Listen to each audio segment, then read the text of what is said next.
Hello friends, आज हम फिर से बात करेंगे कोरोना वायरस के बारे में, कोविड-19 के बारे में, जो आज का बर्निंग टॉपिक है। और हम देख रहे हैं कि इसने हमारी डेली लाइफ को कैसे चेंज करके रख दिया है। सिर्फ हमारे देश में नहीं, पूरी दुनिया में कोरोना वायरस फैला हुआ है। बट ऐसी क्या बात है कि हमारे देश में रिकवरी फास्ट हो रही है दूसरे देशों के कंपैरिजन में। तो उसका कारण है केवल और केवल हमारा इम्यून सिस्टम, क्योंकि हमारे यहाँ पे हम लोग जो खाना खाते हैं वो बहुत हेल्दी होता है बाहर के देशों के कंपैरिजन में, जहाँ पे फास्ट फूड वगैरह ज्यादा प्रोमिनेंट है। सबसे पहले हमारी बॉडी बनी कैसे होती है। जैसे एक घर को बनाने में, आप ये पिक्चर देख रहे होंगे, जैसे एक घर को बनाने के लिए ब्रिक्स की जरूरत पड़ती है, उसी तरह हमारी बॉडी भी सेल्स की बनी होती है, कोशिकाओं की बनी होती है, और सारी कोशिकाएं कंबाइन होकर के बॉडी को ऑर्गेनाइज करती हैं। नेक्स्ट है हम दिन भर कुछ ना कुछ काम करते रहते हैं आराम से, बिना डिस्टर्बेंस के, लेकिन हमें पता नहीं है कि हम बहुत सारे कीटाणुओं से, माइक्रो ऑर्गेनिज्म से हमेशा घिरे रहते हैं, जैसे वायरस, प्रोटोजोन्स, बैक्टीरिया, फंजाई। ये सब जर्म्स है, ये सब कीटाणु हैं जो हमें किसी न किसी तरह नुकसान पहुंचाते रहते हैं, लेकिन हम इनसे बचे हुए रहते हैं सिर्फ और सिर्फ इम्यून सिस्टम की वजह से। तो मैं आज आपको बताऊंगी कि इम्यून सिस्टम बनता कैसे। इम्यून सिस्टम बनता है सेल से। जैसे मैंने आपको बताया कि हमारी बॉडी का ऑर्गेनाइजेशन सेल से होता है। तो एक टाइप का सेल होता है, वह इम्यून सेल्स, जो हमारी बॉडी के अंदर प्रेजेंट रहते हैं। ये भी कई वैरायटी के होते हैं जो अलग अलग तरीके से हमको प्रोटेक्ट करते हैं। तो जो सेल्स का कलेक्शन होता है वो हमें डिफरेंट टाइप ऑफ डिजीजेस से कैसे प्रोटेक्ट करता है, ये आज हम जानेंगे। जैसे आपने देखा है, ये कार्टून पिक्चर देखी है आपने, यहाँ पे इसके नोज के अंदर जो है जर्म्स गया और ये छींक रहा है। तो ये सेल्फ मैकेनिज्म है। हमारे नाक के अंदर कोई चीज जाती है तो तुरंत हमको छींक आ जाती है, पर छींक क्यों आती है? ये आपको पता होगा, डस्ट अंदर गई इसलिए छींक आ गई। पर ऐसा क्या मैकेनिज्म है जिससे छींक आ गई? ये है defence mechanism. Defence means protection, जो हमारी बॉडी को प्रोटेक्ट करता है, अंदर डिफेंस मैकेनिज्म प्रेजेंट होता है। तो इम्यून सेल्स जो है कंबाइन होकर के इम्यून सिस्टम बनाते हैं। ये आप देख रहे हैं पिक्चर में कि कैसे ये बॉय जो है प्रोटेक्टेड है और इम्यून सिस्टम के कारण। तो इम्यून सिस्टम क्या होता है? डिफेंस मैकेनिज्म होता है। Defence means to protect. Defence means जो हमारी बॉडी को डिफेंड करता है, बचाता है बाहर के जर्म से। यहाँ पे ये आप पिक्चर देख रहे हैं, डिफेंडर। डिफेंडर कौन है? हमारी बॉडी का इम्यून सिस्टम। डिफेंडर मीन्स बचाने वाला, इन्वेडर मीन्स आक्रमण करने वाला, अटैक करने वाला। सो यहाँ पे जो different types of micro organisms की आप फोटो देख रहे हैं, इसमें जो है ये इन्वेडर है जो हमारी बॉडी को इन्फेक्ट करता है, आक्रमण करता है, अटैक करता है, और हमारा इम्यून सिस्टम हमें डिफेंड करता है। हमारी जो इम्यूनिटी होती है, इम्यून सिस्टम, वो दो तरह से होता है। एक जो हमें जन्म से मिलता है, जिसे हम इन्नेट इम्यूनिटी कहते हैं, और दूसरा एडेप्टिव, जो हम बर्थ लेने के बाद जब हम किस एनवायरनमेंट में रहते हैं, कैसा खाना खाते हैं, किसके संपर्क में आते हैं, कैसा एनवायरनमेंट है, ये सबको मिला करके जो हमारे अंदर का मैकेनिज्म डेवलप होता है, उसे हम एडेप्टिव इम्यूनिटी कहते हैं। 3 टाइप के होते हैं ये। First line of defence, second line of defence and third line of defence. First line of defence क्या होता है? जैसे कि अगर मैं चेस का एग्जांपल लूं, तो चेस में कैसे रहता है कि पहले जो है सैनिक रहते हैं प्रोटेक्ट करने के लिए किंगडम को, किसी भी किले को सैनिक प्रोटेक्ट करने के लिए आते हैं। तो सैनिक जो है वो फर्स्ट लाइन ऑफ डिफेंस है, जब और सेकंड लाइन ऑफ डिफेंस है। जब फर्स्ट और सेकंड लाइन जो है वो डिस्ट्रॉय हो जाएगी, वो कोई काम नहीं कर पाएगी, तब थर्ड लाइन ऑफ डिफेंस आएगी। जैसे सैनिक जो है जब प्रोटेक्ट नहीं कर पाते हैं किसी भी राज्य को, तो राजा प्रोटेक्ट करने आता है अपने किंगडम को। उसी तरह हमारी बॉडी का मैकेनिज्म भी चलता है। जैसे हमारा फर्स्ट लाइन ऑफ डिफेंस क्या है? स्किन।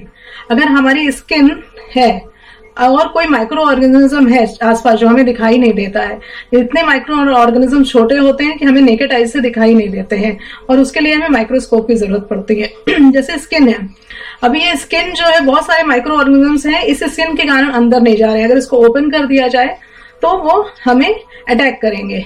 इस तरह छोटे छोटे हेयर्स होते हैं जो हमारे नोज के अंदर होते हैं। अगर हम सांस लेते हैं तो जाहिर है कि बहुत सारे डस्ट पार्टिकल्स भी अंदर जाते हैं, तो उसमें जो जर्म्स होते हैं या नोज में ही स्टिक हो जाते हैं बाहर ही। तो हमारी बॉडी का ये एक और डिफेंस मैकेनिज्म है।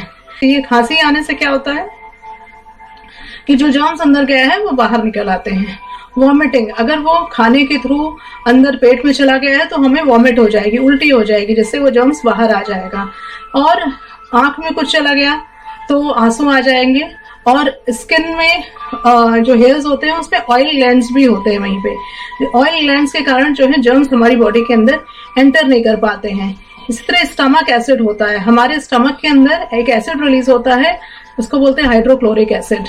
ये हाइड्रोक्लोरिक एसिड सपोज हमने खाने के साथ कुछ ऐसा माइक्रो ऑर्गेनिज्म कीटाणु अंदर चला गया तो हाइड्रोक्लोरिक एसिड जो है उसको मार देता है, तो आगे वो इंटेस्टाइन में पहुंचता नहीं है, जिससे हमारी बॉडी प्रोटेक्टेड रहती है। नेक्स्ट है यूरिन। हमें क्यों कहा जाता है कि हमको पानी पीना चाहिए? पानी इसलिए ज्यादा से ज्यादा पीना चाहिए क्योंकि कोई भी अगर माइक्रो ऑर्गेनिज्म जर्म्स अंदर चला गया होगा बॉडी के अंदर तो वो यूरिन के थ्रू पानी पीने से बाहर निकल जाएगा। सेकेंड लाइन ऑफ डिफेंस भी, अगर first line of defence protect नहीं कर पाती है तो सेकेंड लाइन ऑफ डिफेंस, जैसे अगर हमको कहीं पे किसी चीज ने, किसी कीड़े ने काट लिया तो आपने देखा होगा थोड़ी देर में दाना पड़ जाता है और वो लाल हो जाता है। क्यों लाल हो जाता है? क्योंकि जो अंदर हमारे अंदर जो इम्यून सिस्टम है, जैसे व्हाइट ब्लड सेल्स है, वो हमारे जो है वो इन्फॉर्मेशन पहुंचाता है कि इस जगह, हमें पता कैसे लगेगा अगर किसी कीड़े ने हमको काट लिया है या किसी जर्म्स ने हमको इन्फेक्ट कर लिया है। अगर हमको पेन नहीं होगा, वहां पे रेडनेस नहीं होगी, तो हमको कभी पता ही नहीं चलेगा कि यहाँ पे किसी ऑर्गेनिज्म ने अटैक किया है और हम कोई प्रिकॉशन नहीं लेंगे, फिर वो बाद में ज्यादा बड़ा हो जाएगा। तो इसलिए इन्फ्लेमेशन होता है, जलन होगी और रेडनेस हो जाएगी और छोटा सा दाना निकल आएगा। और जब ये भी कंट्रोल नहीं होता है तो फिर फीवर आता है। Fever is not a disease at all. Fever जो है बीमारी नहीं होती है। फीवर केवल बॉडी का टेम्परेचर हाई होता है। जो हमारा बॉडी का नॉर्मल टेम्परेचर है वो 98.6 डिग्री फ़ारेनहाइट है, ठीक है। और जब भी इससे ज्यादा टेम्परेचर हाई होता है तो उसको हम फीवर कहते हैं। तो फीवर कोई बीमारी नहीं है।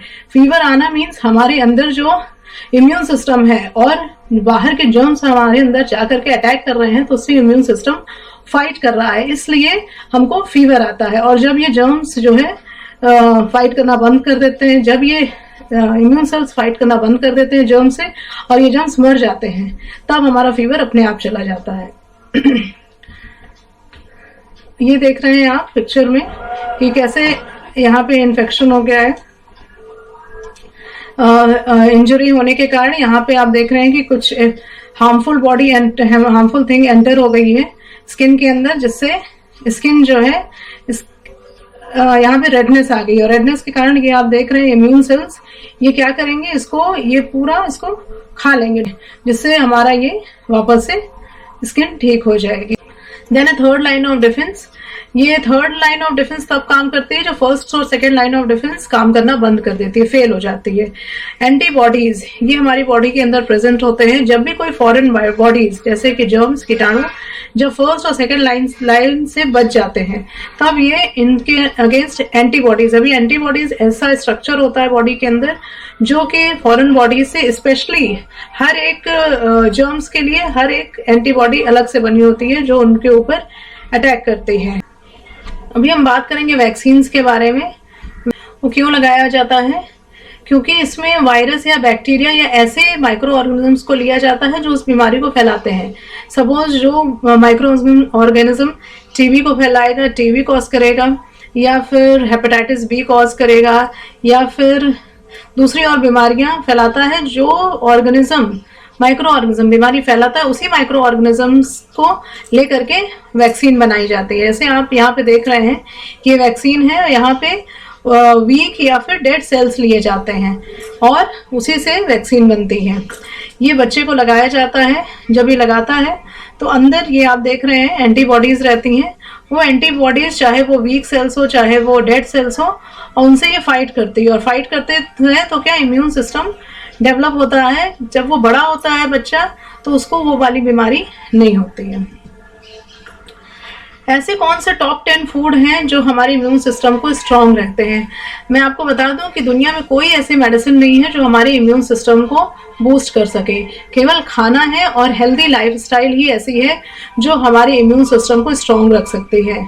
यहाँ पे है सिट्रस फ्रूट है, जितने भी खट्टे फल हैं वो आप खा सकते हैं जो हमारे इम्यून सिस्टम को स्ट्रांग रहता है। पंपकिन सीड्स है, पाइन एप्पल है, टर्मरिक है, गार्लिक है, वेजिटेबल्स है, जिंजर है, योगर्ट है, व्हीट ग्रास है, बेरीज है। ये ऐसे फूड है जो हमारे इम्यून सिस्टम को स्ट्रांग करते हैं और हमें इसमें से एटलीस्ट दो या 3 हमें इंक्लूड करना चाहिए।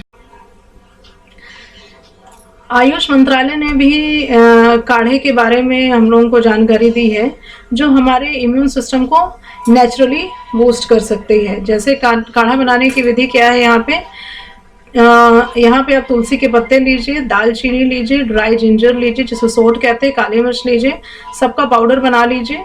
फिर उसकी आप गोलियां बना करके उसको पानी में डाल करके उबाल करके दिन में 2 बार पी सकते हैं, जिससे हमारा इम्यून सिस्टम स्ट्रांग होगा। और ये सब चीज़ें जो यहाँ दी हुई हैं वो मोस्टली सबके यहाँ पे इजिली अवेलेबल होती हैं। नेक्स्ट है हम कैसे अपनी बॉडी को नेचुरली बूस्ट कर सकते हैं या नेचुरली उसे स्ट्रॉन्ग बना सकते हैं। हम अपनी डेली लाइफस्टाइल को अगर अच्छा कर ले तो उससे भी हमारा इम्यून सिस्टम अच्छा हो सकता है। गेट इनफ स्लीप, हमें प्रॉपर नींद लेनी चाहिए 7 से 8 घंटे की। नेक्स्ट हमें ऐसा खाना खाना चाहिए जो हमें जिसमें ज्यादा फाइबर्स हो, डाइटरी फाइबर्स हो और विटामिन सी हो। हमें लिमिट एडेड शुगर्स खाना चाहिए, ज्यादा मीठी चीजें, शक्कर की बनी चीजें नहीं खाना चाहिए क्योंकि ये अल्टीमेटली हमें नुकसान पहुंचाता है। एंगेज इन मॉडरेट एक्सरसाइज, हमें एक्सरसाइज करनी चाहिए। स्टे हाइड्रेटेड, सफिशिएंट पानी पिए और इस वक्त गर्म पानी पिए। और जो भी लोग फ्रिज से पानी पीते हैं वो फ्रिज का पानी एकदम भूल जाए और हैबिट डाल लीजिए, क्योंकि फ्रिज का पानी कभी नहीं पीना चाहिए, ये बॉडी के लिए बहुत नुकसान करता है। अगर आप गर्म पानी नहीं पी सकते तो सादा पानी पीजिए, लेकिन ठंडा पानी पीना एकदम बंद कर दीजिए। So you have to stay hydrated. Next is manage your stress level. यहाँ पे आप देख रहे होंगे कि स्ट्रेस मीन्स अभी जो दौर चल रहा है उससे तो आदमी को बहुत स्ट्रेस होगा, इंसानों को बहुत स्ट्रेस होगा। पर यहाँ पे हम बहुत अच्छा एग्जांपल ले सकते हैं हार्ट बीट से।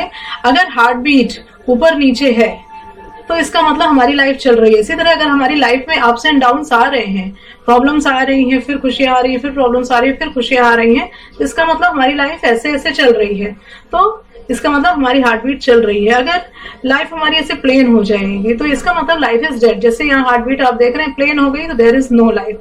तो स्ट्रेस या प्रॉब्लम्स तो हमारी लाइफ का पार्ट है, तो उससे हमें घबराना नहीं चाहिए और उसको मैनेज करके। और यहाँ पे बहुत सारी चीजें दी हुई, योगा है, टाइम मैनेजमेंट है। टाइम मैनेजमेंट तो सबसे बड़ा एग्जाम्पल है कि कैसे हम अपनी लाइफ को स्ट्रेस फ्री बना सकते हैं।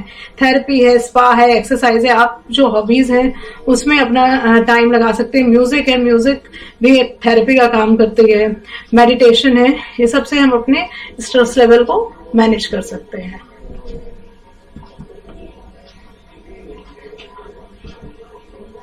प्लान अहेड, अब हमें आगे क्या करना है फ्यूचर में, हमें उसकी प्लानिंग करनी चाहिए।